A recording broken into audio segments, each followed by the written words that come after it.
should give us accounting. It never does. It Are you always. a light or not a light? You got too much light, girl. Too much light. You look like some kind of angel descending from the heavens. Yeah, the light's a nightmare in here. Right, I think we're live. Right, before we go live, before we say anything, we got to strike a pose, because I don't know if you know, but Facebook it takes the still. Oh yeah, it does that annoying screen. Right, so 2, 3, 2, 1. Boom. Yeah, you get those weird screen grabs and you've got like your mouth open like thanks. Good morning, Love Sales Hate Selling members. I am joined by the lovely Charlotte Elizabeth, who I've been calling Cooper, and she's put me straight today. I do apologize, Charlotte. Not a problem. I will call you whatever you want me to call you, darling. Charlotte, I've known for probably about 3 years.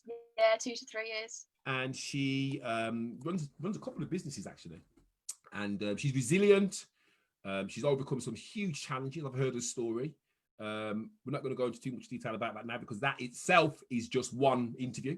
But suffice to say, what I do like about Charlotte is bounce back ability. In that, I like that. You know, she doesn't let things keep her down.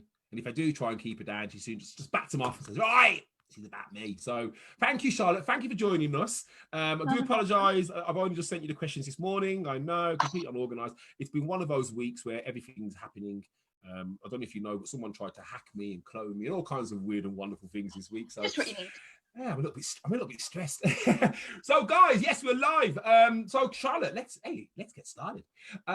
Okay, Charlotte, so please tell us, what do you do for a business? Well, I run 4 because 4. I'm a crazy person. Yeah, 4 because I'm crazy. And you're still smiling.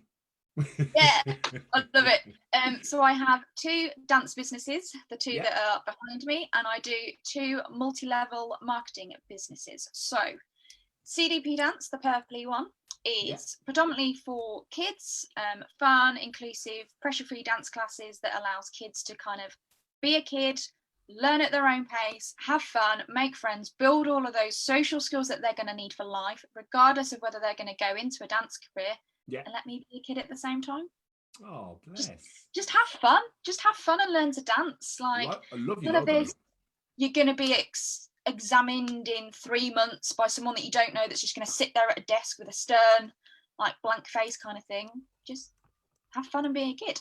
Then I've got Big Occasion Dance, which is predominantly for weddings. So I help couples to create a first dance, whether that's a few moves to get them moving, because they don't want to spell on the spot like this for 4 minutes. They don't want to stumble on the feet. They just want something to avoid that awkwardness of everyone's watching. Right. What do I do? That awkwardness. So it doesn't have to be these full-blown fancy dance routines that we see on YouTube and that go viral and things. It can be. I was going to say, do you offer that? Because, you know, I like that now. Yeah, absolutely. So it's completely tailored to the couple. It's as little or as much as they want. So there are package prices, but that doesn't determine what the dance is. That just depends on how many lessons you want to feel really confident without feeling that you need me in the back of the room going, it's this, kind of you to have the confidence that you can do a dance, that you're going to have the memories that are going to last forever, because absolutely. This stat always scares me. 83% of brides a week after their wedding wish they'd spent more on entertainment than anything else. Oh, wow. And do you use that as a stat in your marketing? Yeah, so I use that in my marketing, and when couples are like, oh, I don't know why I should have a first dance, and I can't dance, he's got 2 left feet or she's got 2 left feet, and all that panic. And when I tell them that, they're like, oh. I'm like, your guests are going to remember a dance more than they're going to remember your colour scheme or the other fancy table decorations. And they have their place, and if that's what you want for your wedding, fine. But think of what you want to remember of your big day. Do you want to remember the memories and the having fun and the, oh my God, we smashed that dance and we can show that to our kids and our grandkids? Or do you want it, that was the most expensive day of my life? That kind of balance. I think a lot of people all have that memory anyway, but hey, that's another story. So what are the other 2 businesses that you do? So then the other two, which are what are known as network marketing. So one is Magnetics Wellness. So it's jewelry and wellness products that can help with pain relief. So things like arthritis, fibromyalgia, menopause, headaches, back pain, shoulder, anywhere you've got pain, it works for kids, adults and pets.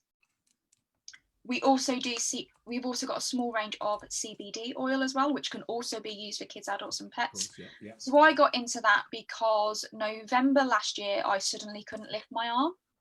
What happened? I'd got a massive knot of pain in my shoulder and I couldn't lift it. I had to go, Andrea? Andrea Evans? Yeah. I had to go and see her. Physiotherapy lady. Yeah. So I had to go and see her for a sports massage because I was like, this is ridiculous. I'm trying to teach with one arm. Yeah. At first, I'd put it down to the fact that I also have a small part-time job. So it was long hours there, the driving, a few challenges that were going on personally that I was like, right, my body's just built this tension. And she released it, but we had to be careful because we weren't entirely sure where it had come from, that she was like, I don't want to cause you too much pain. Yeah. Because she knew that she needed to dig deeper, but was like, I don't want to on session one. So we left it. But I'd at that point just bought a magnetic ring. So I knew that was doing something. Yeah. I then also saw Jen Stiles. I love Jen Stiles. Who is just phenomenal. Who is into all of that spiritual energy. And I had a chat lady. with her about the pain, and she was like, it's your ancestors. Okay. And I was like, what do you mean it's my ancestors? I said, it's a link from my hip injury. And she went, well, no, because your hip was your left, so it'd be your right shoulder. And I was like, okay, that doesn't make any sense, but you think you can help. I am willing to try anything and everything, because trying to teach kids, and you're like, yeah, lift your arm up. And I'm like, right, lift your left arm up, but I'm having to, it was a nightmare, absolute nightmare. Or like I say, at my part-time job, I work in a pub, so trying to pull a pint with an arm that you can't really lift was fun. So I was like, right, I'll try anything and everything. So I went to Jen, and wow, it released. Again, I knew I'd also got the magnet, but for her session, I didn't have the magnet on because I didn't want it to play into anything that she was going to do. And I'd lost connection to my true dancer. I was trying to operate my dance business how I thought everyone wanted a dance business to be running. So I was offering a dance style that isn't me. Okay.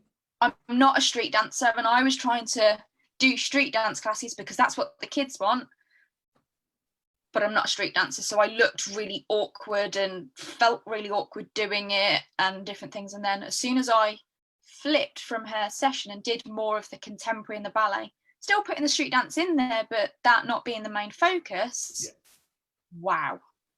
Okay. The pain.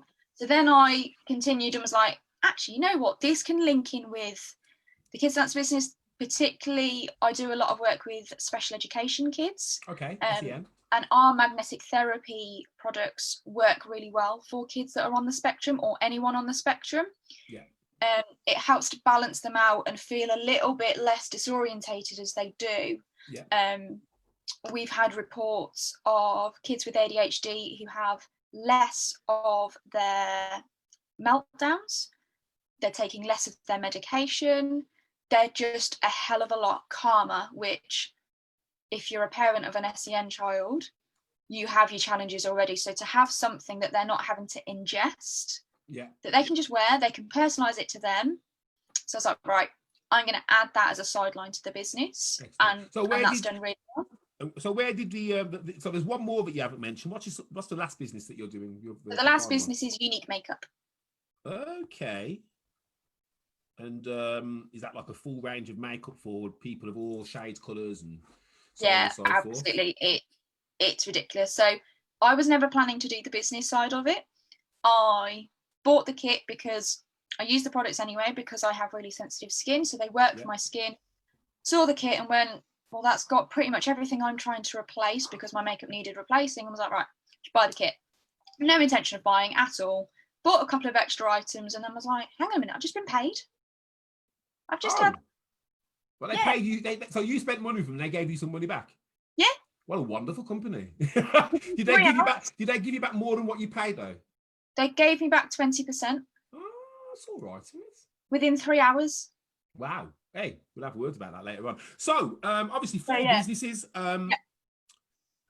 What inspired you? I'm going to change that. What inspired you to become self-employed? The government. Tell me more. So I always say that as a bit of a flippant comment, and it's true, but as time's progressed, it's not my only reason. So I went to dance. I went to university and did dance degree, graduated in 2015.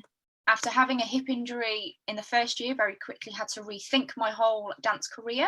I had to pay 12 grand to have my injury operated, and we discovered that my ligament was detached from the femur head.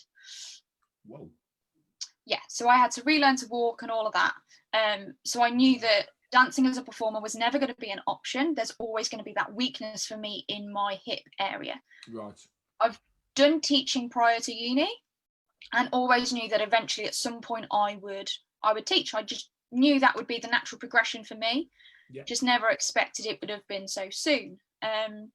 I got one of 6 international places in the world to dance in Namibia, which is in South Africa, with their first professional dance company. And it was that really inspired me for the teaching and this whole non-exam route, because they don't have dance schools like we do. Mm-hmm. They just put a piece, as you'll probably know, they just put a piece of music on and they dance. That's it. Yeah. They don't care what anyone thinks or what, and they just get on. They could be in the middle of the street, piece of music, and they're dancing away. They couldn't care where they are, they will dance.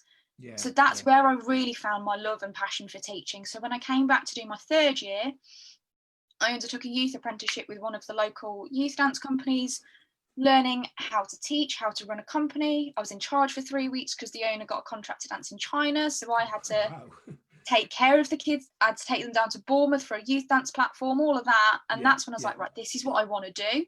Oh, brilliant. As I graduated, went back to Namibia, then came back and was starting a PGCE. So I was training to be a teacher in schools and colleges, primarily colleges for the BTEC qualification, because it's not exam based, it's modular. You pick the module based on the students that you've got to give them the best opportunity. And that's the nature of how BTEC runs, that if you, depending on your students, if you look at a unit and go, that's not going to help them in any way based on your core units, you can chop and change each year how it's built. A little bit more bespoke. Yeah, to a degree. But the government at that time then were looking at the whole curriculum from senior school right through, and their big point was employability. Right. Could you get a job based on your qualifications? And sadly, the arts was one of the subjects that was pulled. I remember that, actually. I remember that. Yeah, so 2015, 2016, the whole education, as it always does, was going through a massive change, and the education side of the government decided that there was no value in art subjects, there's no employability in it.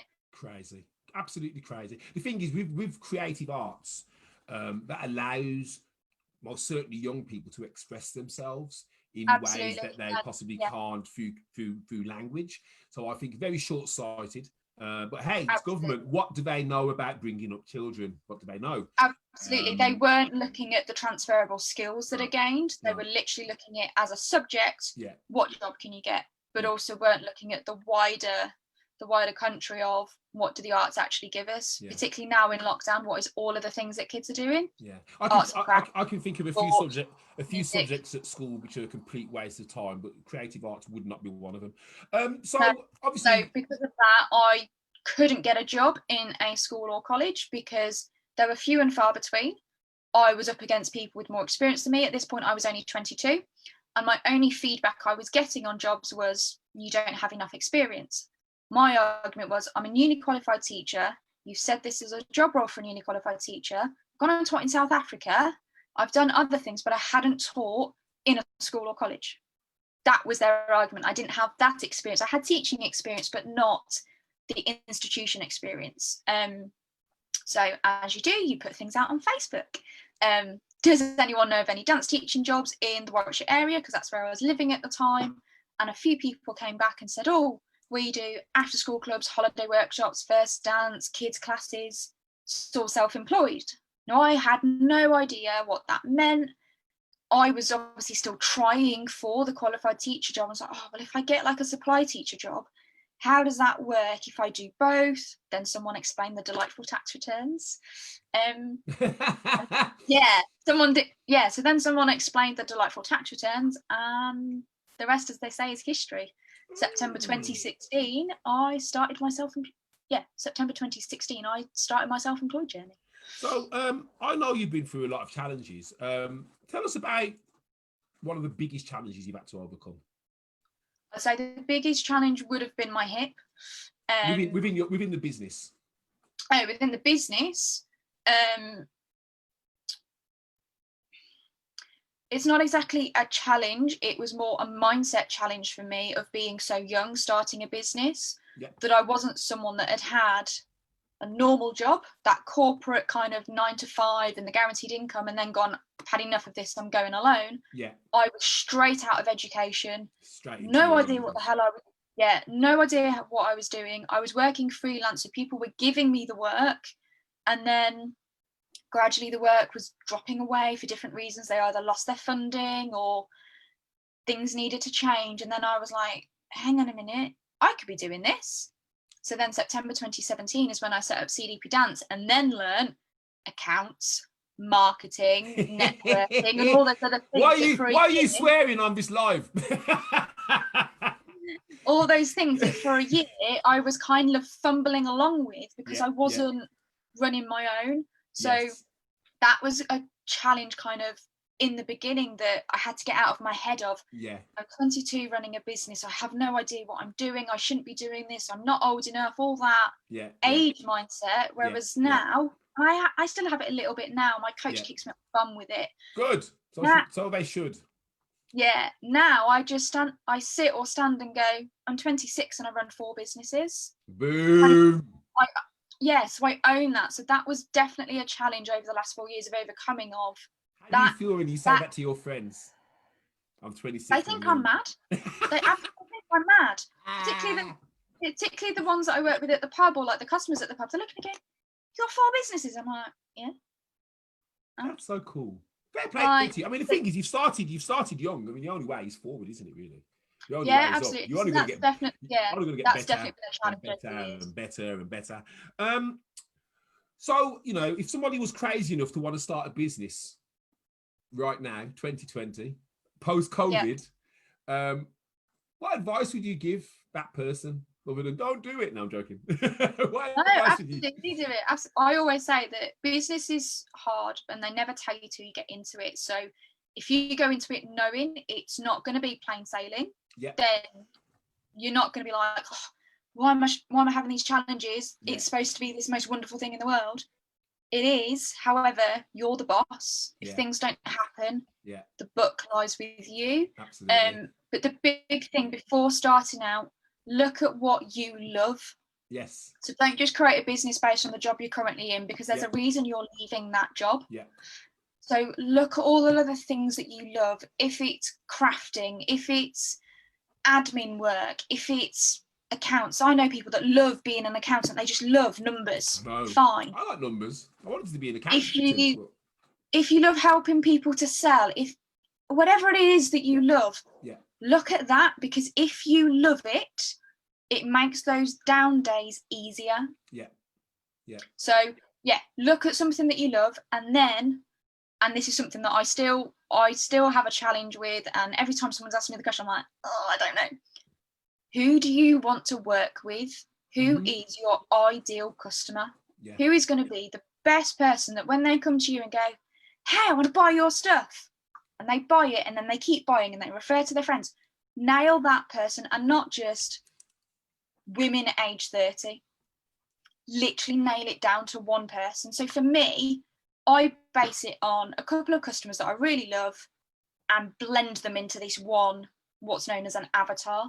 So do that first, and then get the business name, get the Facebook page, the website, do all of that after. If you haven't got the foundations, you are going to struggle. I've struggled. I might have 4 businesses. It hasn't been plain sailing because I've had to fight against existing businesses, building that reputation. I've constantly moved around. It's only now that I've got a permanent address, a permanent location, for the last 2 years. Moved around? What do you mean moved around? Well, I was trying to operate a business in Worcester whilst living in Warwickshire. Okay. Are those counties even next to each other? Kind of. Whereas now I live in Worcestershire and operate in Worcestershire, it's going to be so much easier. Yeah. So, and the reason for doing the whole working in Worcester was living in Rugby. My partner was working in Worcester. Right. I knew that's eventually where I'd live. So I'd started those little steps before living there because I knew that's eventually where I would be. Yeah. So yeah, get your foundations because you don't build a house without the groundwork. I mean, it's something that Jen Stiles says, which I absolutely love, which is work your flow of genius. And I think that pretty much ties into what you said about doing what you are passionate about, what you actually love doing. So makes complete sense to me, my dear. Makes completely. The amount of plumbers I know who hate plumbing and only go out because it's money, but they actually hate doing all the manual work and moving boilers around houses, and they hate it, but it pays the bills, and it's like, it's not the greatest way to kind of live your life because you're always waiting for the week to end, and it's like, oh, thank God it's the weekend, and then you have the dread on a Sunday of I've got to go back. So yeah, absolutely, good advice. So is there anything that the group can help you with right now? Is there any areas that you need a little bit of a helping hand? Is there any advice that you're looking for? What do you need? I'm relaunching CDP Dance in September. Yep. So I'm bringing my non-SEN based dance classes back to Kidderminster. Yeah. So really it's any help in sharing the message or advice on getting the message out there, because obviously at the minute I can't really go and leaflet drop like I would, or go into schools and do workshops. Yeah. So just that kind of support of either different ideas to get people booking in, simply if you see the message online, share it. Have you got a location yet for the one in Kidderminster? Yeah, so it's going to be done at St Chad's Church. They've given me the okay that it can still run in September with the control measures in place, which is good. Are you able to build anticipation now in terms of kind of that's what I'm trying to do. That's what I've started doing. Yeah, so that's what I've started doing with my marketing now, is building that anticipation, making potential customers aware that I am looking at the control measures. I've done online courses. I've done sorted my risk assessment. I'm looking at all that. But that's what I'm now doing, is building that anticipation. So potentially some help in building that anticipation, because I'm okay at building anticipation 2 weeks before an event, but 3 months. That's called planning, darling. Planning. Yeah. So just potentially some help in building that anticipation marketing, but also spreading the message if you do ever see it online. Because I will. You hear that, guys? So if you do see Charlotte and online, and she's talking about CDP, the relaunch, please support her, like it, share it. If you've got friends, family, relatives, anybody in Kidderminster or surrounding areas who have children who will benefit, because kids do benefit from dance. I don't care what you say. It's a great way to express their inner selves. And like I say, it's a great way for communication. I know quite a few dance schools, and their whole ethos is on allowing their students to express themselves creatively, and you get some really positive results from that. Let's see if we've got any questions before we wrap up. So oh my God, good morning, Jen Stiles. How the devil are you, darling? Jen says that she remembers your session well. I'm gonna tell you a little story about Jen. My wife had some pain in her shoulder, so we did a FaceTime, and Jen had me basically being her hands on my wife, and I've got to be honest, it worked. It's only like temporarily took the pain away, but she taught me how to do this technique through the airwaves, which actually worked on somebody, and I thought that is absolutely amazing. I've now got magic hands. I've insured them for £1 million. I can cure your pain. I loved my session with Jen. She's amazing.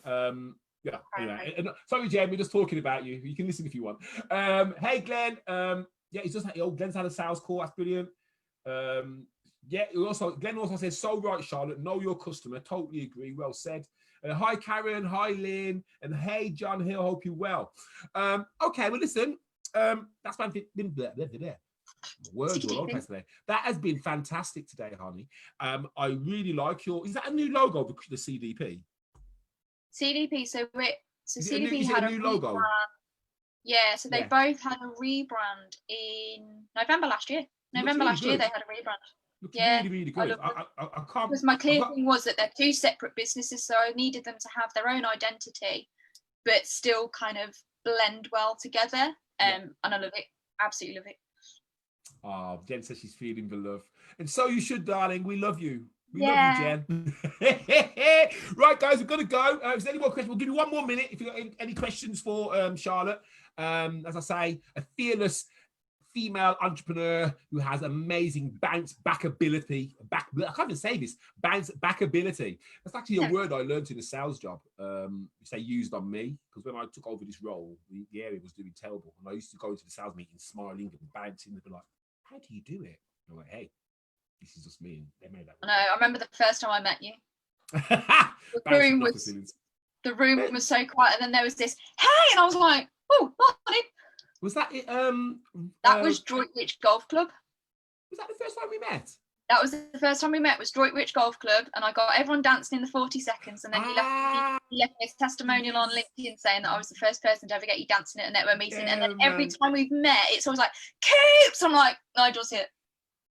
Listen, guys, if you ever go to a network meeting when the world goes back to normal and Charlotte's in the room, seriously, get a 40 introduction will get you moving. It gets the blood flowing, doesn't it? I mean, who wouldn't want to dance first thing in the morning? Oh, excellent. Let me do when I'm there. Glenn says your logo is great. Thank you, Glenn. Thanks. Right then, guys, we're going to go. Charlotte, don't go anywhere. We'll have a little catch up after the interview. Guys, thank you very much for tuning in. You'll be able to watch this video on YouTube when I upload it, which will probably be in around about 2 to 3 weeks. Always goes on here first and goes. You guys get the exclusive interview. YouTube get the edited interview. So, guys, thanks for joining us. I am looking for more business owners to take part. Ping me a message. I was debating having August off, but I think I'm going to go straight through. And I've got a few people to get back on too. And thanks for joining us. I'm going to be doing a live maybe later on today regarding hackers and phishing and fraud, as I've had another experience which I need to share with you. But thanks so much for joining us today, and I look forward to catching up with you all very soon. Coops, sorry, Miss Elizabeth, don't go anywhere. Oh, let's say goodbye. Bye.